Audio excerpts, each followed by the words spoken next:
Welcome to Ray Shikshan Sanstha's English Medium Western Region YouTube channel.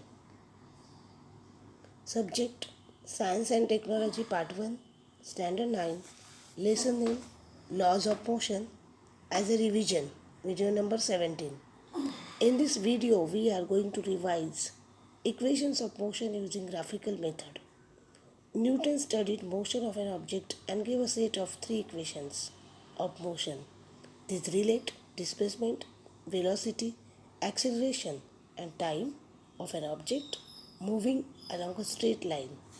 Suppose an object is in motion along a straight line with initial velocity that is denoted with small u. It attains a final velocity that is denoted with small v in time t due to acceleration that is small a. Its displacement is small s, and the three equations of motions can be written as v is equal to u plus at. Velocity, final velocity, and time. Figure shows the change in velocity with time of a uniformly accelerated motion. The motion starts from d and the graph and with velocity u. Its velocity keeps increasing, and after time t, it reaches the point B on graph. The initial velocity, that is u, is equal to OD as shown in the figure. The final velocity of the object, V, is equal to OC. Time t is equal to OE, and thus we get acceleration, that is change in velocity with respect to time. Final velocity, that is minus initial velocity upon time, OC minus OD upon time. So CD is equal to 80. That is our equation number 1. Draw a parallel line to y-axis passing through B. This will cross the x-axis in E. Draw a line parallel to the x-axis passing through D, and thus we will cross the line BE at A. From the graph, BE is equal to AB plus AE, that is velocity is equal to CD plus OD, that is AB is equal to CD and AE plus OD as shown in the figure, and velocity is equal to AT plus U. From equation number 1, we get velocity is equal to initial velocity plus acceleration into time. This is the first equation of motion. Equation describing the relation between displacement and time. Let us suppose that an object in uniform acceleration A and it has covered the distance s within the time t. From the graph, distance covered by the object during time t is given by the area quadrangle DOEB. Displacement is equal to area of quadrangle DOAB. Area, that is rectangle DOA plus area of triangle DAB. So displacement AEXOE plus AEXDA into dA. But A is equal to U, O is equal to T, and OEDA is equal to time. So AB is equal to acceleration to time. AB is equal to CD from equation number 1.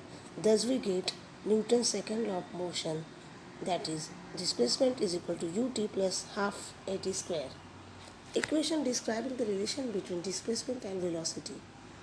Displacement is equal to area of trapezium DOAB. So displacement half into sum of the length of parallel sides into distance between parallel sides.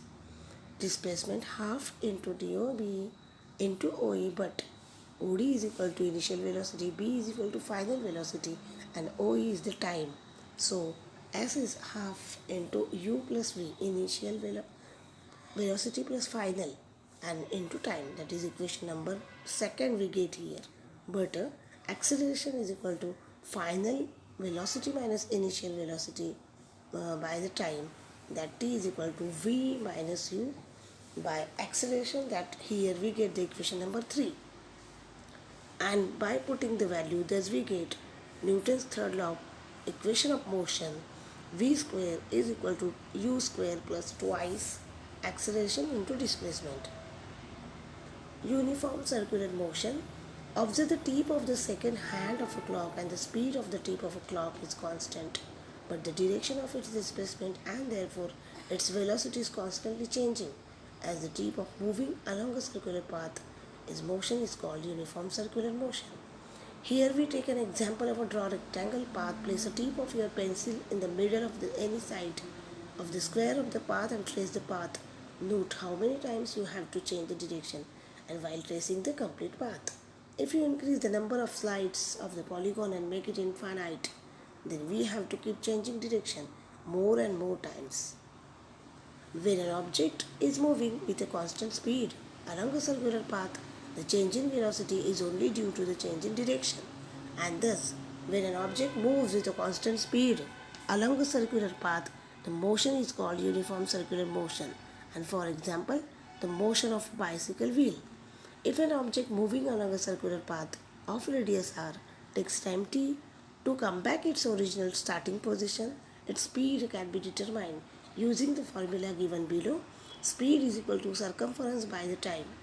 So it is denoted with the v is equal to 2 pi r by the time. It is the equation for the speed. Do understand the concept and revise at home. Thank you.